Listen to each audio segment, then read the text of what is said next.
svoboda izražanja, pravzaprav sta dve besedi, svoboda in izražanje.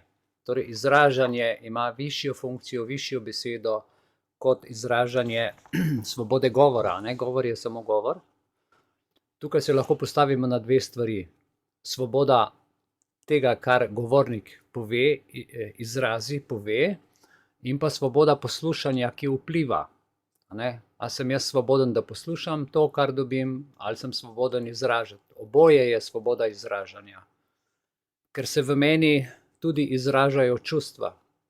V meni se potem odkrivajo zastori in tako naprej. In tukaj je en čudovit člen, o katerem vam bo Vilijana danes tudi povedala, to je 39. člen Ustave, ki govori o tej svobodi izražanja, kako in s čim je zagotovljena svoboda izražanja, svoboda misli, svoboda govora in javnega nastopanja.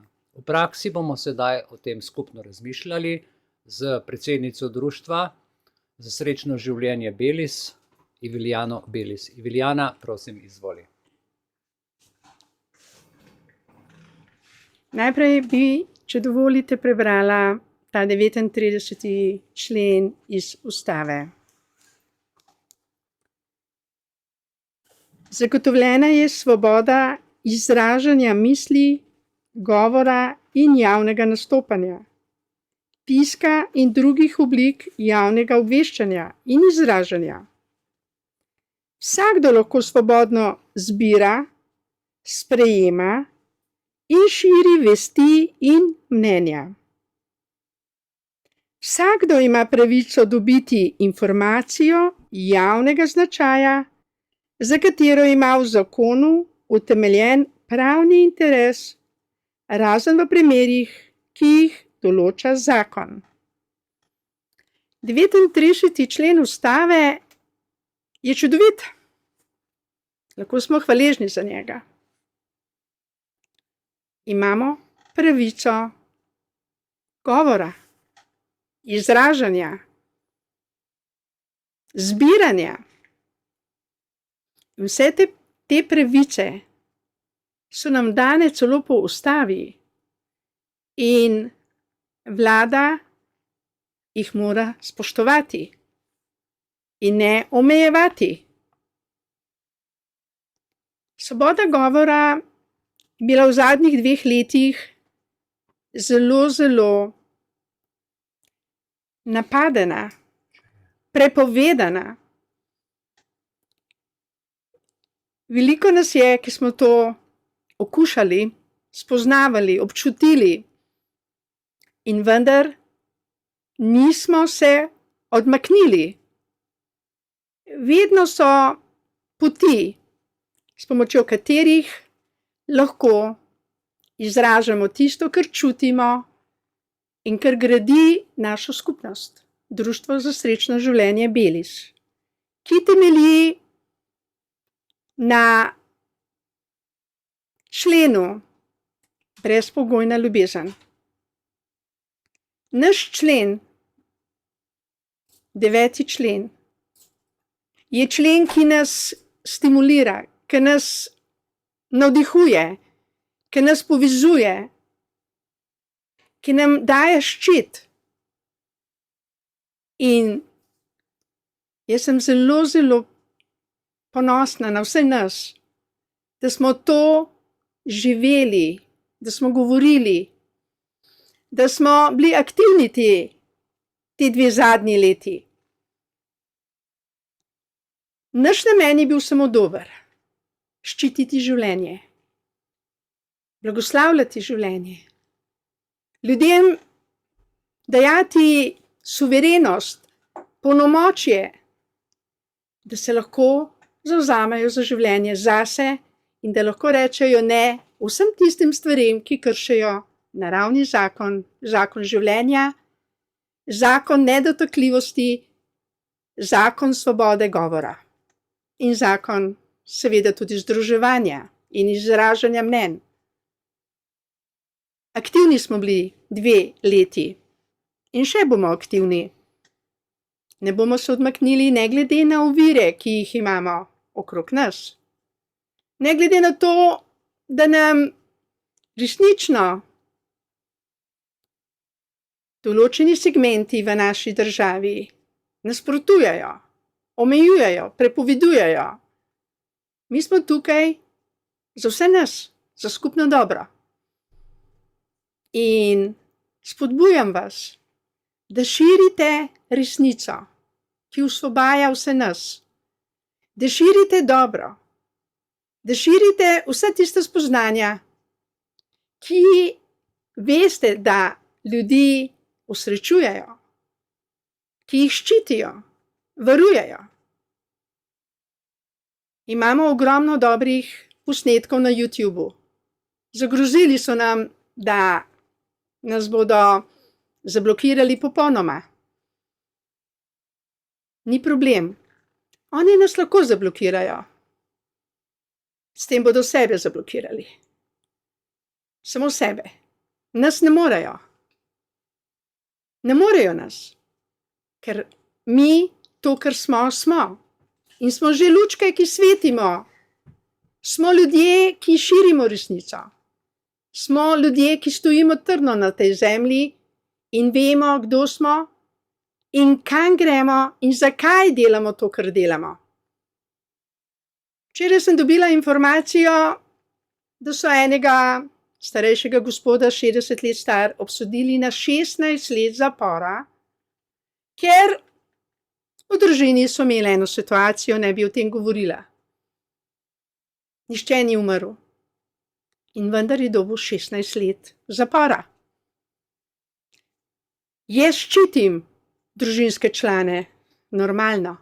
Nisem za nasilje, nisem za kršenje človeških pravic, nedotakljivosti in svobodne volje. Ampak ni razmerja. Tukaj v Sloveniji v zadnjih 2 letih ogromno ljudi umrlo zaradi zavajanja, zaradi cepiv, zaradi nerazumevanja, zaradi pomanjkljivih informacij. In nihče ni odgovoren. Nihče še ni zaprt. Nihče še ni na sodišču. In vprašam se, zakaj se podpira zlo in ne življenje? Zakaj se krši ustavo? Ustava podpira življenje.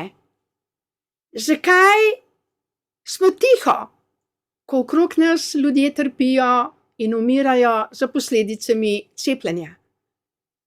Imamo svobodo govora. Imamo svobodo govora. Včeraj sem bila na banki in tisti mladenič, ki se je cepil, je včeraj zelo šepal. Boli ga noga. In ko sem ga vprašala, če bi se še kdaj cepil, je njegovo obličje se spremenilo v jezo. Nikoli, nikoli več. Enkrat je bilo dovolj. Imam dovolj posledic. Nategnili so me, zavedli so me. Pa to ni edini primer. Ljudje tiho trpijo in mislijo, da je trpljenje del življenja. Pa ni. Življenje je življenje, da se ga radostimo, da živimo, da smo to, kar smo, otroci ljubezni. In nihče nima pravice. Ne v imenu odloka, ne v imenu zakona. Siliti mame, da cepijo svoje otroke. Ko sem jaz svojo hčero cepila prvič, blizu 1 leta, po tistem obdobju so se začeli njeni problemi. Bronhitis, vročine, slabši imunski sistem. Njeno zdravstveno stanje ni bilo poslabšano zaradi moje prehrane ali zaradi spremembe prehrane, ampak zaradi cepiv. Zaradi cepljenja. In jaz to danes vem. Če bi to vedela že pri prvi moji hčerki, ne bi jo cepila. Resnično ne. In zato razumem vse mame, ki so cepile svoje otroke, ki jih cepijo, da jih cepijo zaradi neznanja, ker so zavedene, ker jih učijo napačno, ker ni svoboda govora na tak način, da bi se resnica oznanjala. Oznanja se vse tisto, kar ni resnica. Časopisi, filmi so polni nasilja in informacij, ki nas vodijo v napačno smer. In ko nekdo začne govoriti o Božjem kraljestvu na zemlji, smo za njih čudaki. Pa se je normalno, da je bolezen, normalno, da je smrt, normalno, da umiramo, normalno, da se kregamo, normalno, da se ločujemo, normalno. Ni to normalno. To je posledica zavajanja. Posledica, ker se ne govori resnice. Ker je resnica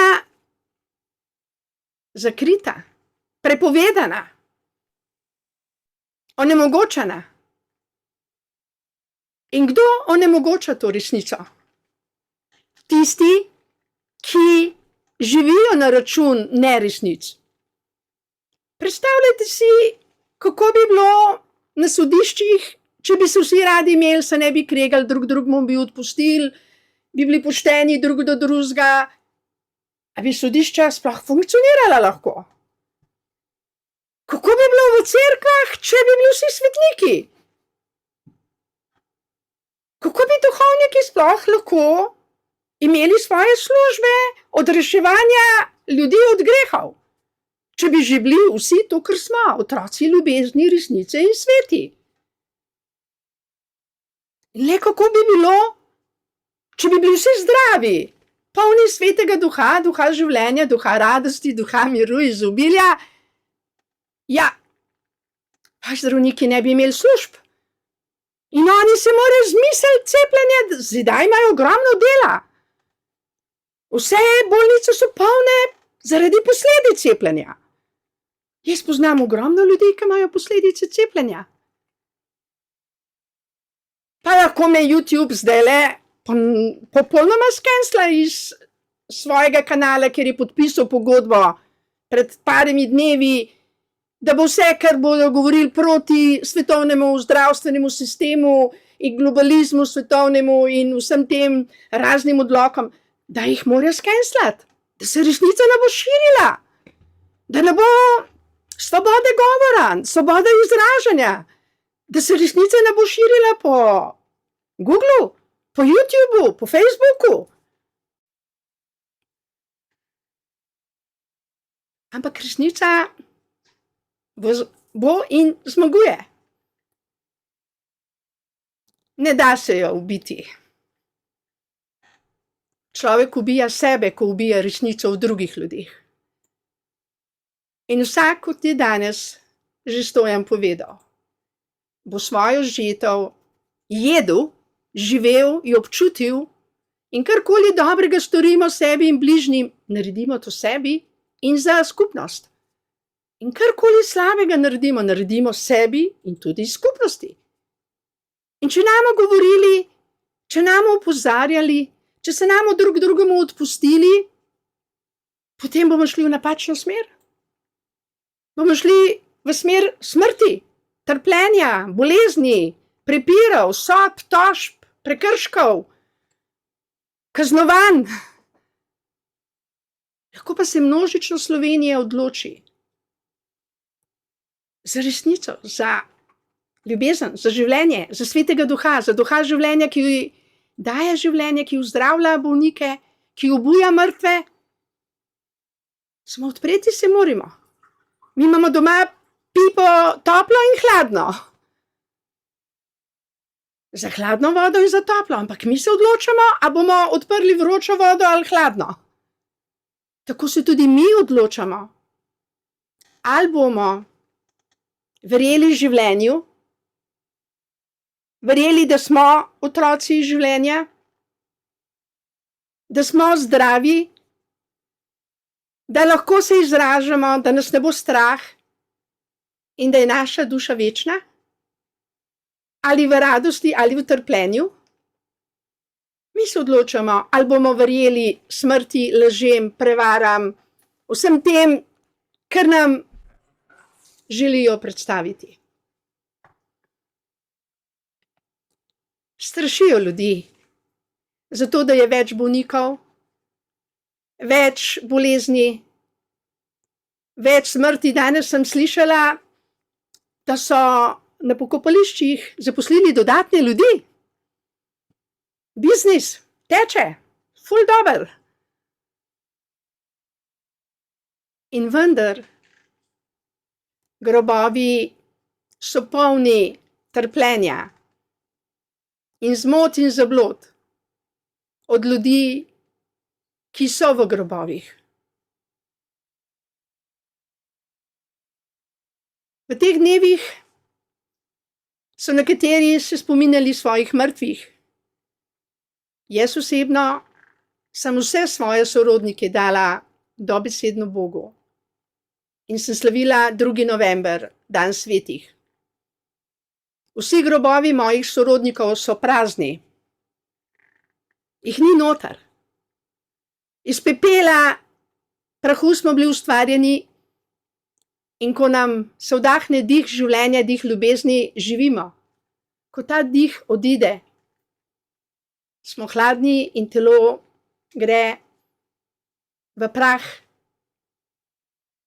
Ampak naša duša, to, kar smo mi, to, kar dela to našo osebnost,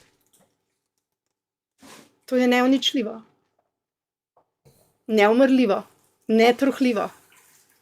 Samo vprašanje je, ali to odide na frekvenco radosti, ali na frekvenco bolečine, ali na frekvenco jeze, ali na frekvenco žalosti. To pa je od nas odvisno. Danes sem se pogovarjala tukaj z enim gospodom in dobil je novo spoznanje. Verjel je, da bo on pomagal svojemu prijatelju, ki se je 7-krat cepil, z bioresonanco. In Sveti Duh je skozi mene mu dal poduk. In čutil je resnico, začutil je, obraz se mu je zasvetil in slišal je.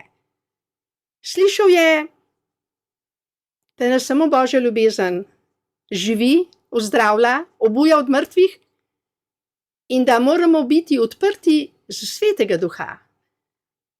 Za duha resnice, za duha ljubezni, za duha sočutja, za duha življenja. In mi se odločamo po svobodni volji. Ali bomo govorili resnico, ali bomo govorili laži. Par dni nazaj so v Slovenskih novicah celo objavili zanimivo informacijo, ki je popolna laž. Jaz vem, da je laž. Še marsikdo ve, da je laž. Ampak veliko ljudi verjame tem lažem, ki jih Slovenske novice tako rade na veliko objavljajo, da si povečajo naklado in dobiček. Kolega mi je rekel, zahtevajo od Slovenskih novic popravek. Povej svojo resnico. Tudi če jo bom povedala njim, jo ne bodo niti slišali, niti občutili, še manj pa napisali. Ker njihova naloga ni pisati resnice o življenju, o Bogu, o Svetem Duhu, o ozdravljenju, o zdravju. Oni živijo na račun slabih novic. In to, če niso slabe novice, jih oni naredijo slabe. Malo dodajo, malo dozamejo in pride ven cela godla. Priznam, bila sem prizadeta, skoraj 1 uro sem jokala. Tako me je bolela ta laž. Ampak kaj bi mi nucalo, če bi bila še danes slaba volja? Če bi bila še danes jezna na novinarje, na Slovenske novice, na hčero, kaj bi mi to nucalo? Tukaj bi bila pred vami sa objokana ali pa že na psihiatričnem oddelku. Iskreno vam povem, Ko pride neurje, ko pride test, takrat se moramo spomniti, da lahko se mi odločimo za vodo življenja. In v tisti moji notranji nemoči sem samo prosila, Bog, pomagaj mi. Sveti Duh, pridi, očisti me. In Sveti Duh je prišel. V sekundi.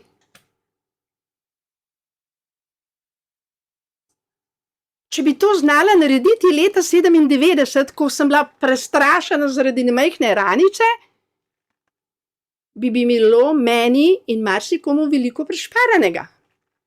Ampak takrat, v tistem strahu, sem delala še bolj neumne stvari in sem mislila, da bojo zdravniki pomagali meni in otroku ozdraviti tisto malo ranico na ritki. Pa je niso. Zlorabili so moje zaupanje. Mojo vero v zdravnike so zlorabili. Mojo naivnost so zlorabili. In dolgo let sem rabila, da sem razkrila resnico. Ampak sem bila vztrajna. Bog, povej mi, kaj sem jaz narobe naredila? In kaj je prava resnica? In po kapljicah sem to resnico dobivala. To, kar je moja krivda, priznavam. Nisem imela vere v Boga. Osebne vere v Svetega Duha nisem imela. Osebnega odnosa z mojim izvorom življenja nisem imela. Bila sem odvisna od možove ljubezni, od ljubezni bližnjih. Priznam. In če bi bila že takrat eno z mojim izvorom, se to ne bi moglo zgoditi. Vendar to ne pomeni, da sem jaz kriva. Bila sem nevedna, bila sem v bolečini, bila sem v strahu. In zato jaz nikogar, ki se je cepil, ne obsojam. Imam globoko sočutje do vseh teh ljudi in molim, da jim Bog da razodetje, ozdravljenje, po milosti njegovi, če se bodo na njega obrnili. In tudi danes sem temu Tomažu, ki bo tukaj, rekla, če želiš svojemu prijatelju resnično ozdravljenje, potem pojdi k njemu in prosi Svetega Duha, da bo skozi tvoje roke, skozi tvoje srce deloval na tega tvojega prijatelja in prosi, da ga Bog skozi tebe ozdravi. Ne ti ga ne moreš. Tudi jaz ne morem nikomur nič narediti. Jaz plus moj namen in moja predanost Božji volji pa dela čudeže. In teh čudežev je bilo že kar nekaj v mojem življenju. In še jih bojo. Zakaj? Ker se zavedam, da je Bog tisti, ki daje življenje. Da je Bog tisti, ki nas zdravi. Da je Sveti Duh tisti, ki nam ga pošilja Bog in Jezus iz neba, ampak samo tisti, ki verujemo v to. In Sveti Duh je tisti, ki mene uči. In Sveti Duh je tisti, ki skozi moja usta govori to, kar govorim. Lahko vam priznam, da vsakič, ko Mihael naredi film, ko poslušam samo sebe, se jaz največ naučim. Ker takrat, ko govorim, sem odprta za resnico. In molim in prosim, da kaj takega povem, kar je v skupno dobro. Ker je Božja volja. In danes vam iskreno tukaj govorim, da tudi pri svobodi govora ne smemo izkoriščati te svobode govora, da ljudi prizadenemo, da lažemo o ljudeh, da jim želimo slabo, ker z usti lahko tudi veliko slabega naredimo. Moramo se osebno vsi odločiti, da bomo delali za skupno rast, za skupno dobro. In da bomo drug drugemu res odpustili tisto, kar je rana v nas ali okrog nas, ali smo jo mi zadali nekomu, ali so jo drugi nam zadali iz nevednosti. Jaz verjamem, da je ogromno zdravnikov bilo tudi zavedenih v teh zadnjih 2 letih. Verjamem, da je ogromno ljudi resnično bilo zavedenih, ko so spodbujali cepljenje. vendar je tukaj čas, ker so posledice, ker jih vidimo vsak dan, da se prebudimo, da povemo na glas, se pokesamo, ni bilo okej. Nismo delali to, kar bi lahko delali, nismo bili razsvetljeni, nismo spodbujali življenja. In vsak novinar, vsak časopis, ki je spodbujal cepljenje, ki je spodbujal vse to, kar se je dogajalo zadnje 2 leti, bo mogel iti osebno v svojo sobo in se spraviti s svojim lastnim izvorom življenja. In ko to naredimo, potem je naše življenje gre v drugo smer. In potem smo evangelizatorji resnice. Evangelij pomeni, da širimo resnico, ne laž. In vsak, ki bo širil resnico, bo tudi blagoslovljen. Vsak, ki bo delal za prepire, za ločitve, žal ne bo blagoslovljen. Svoboda govora je zelo širok pojem.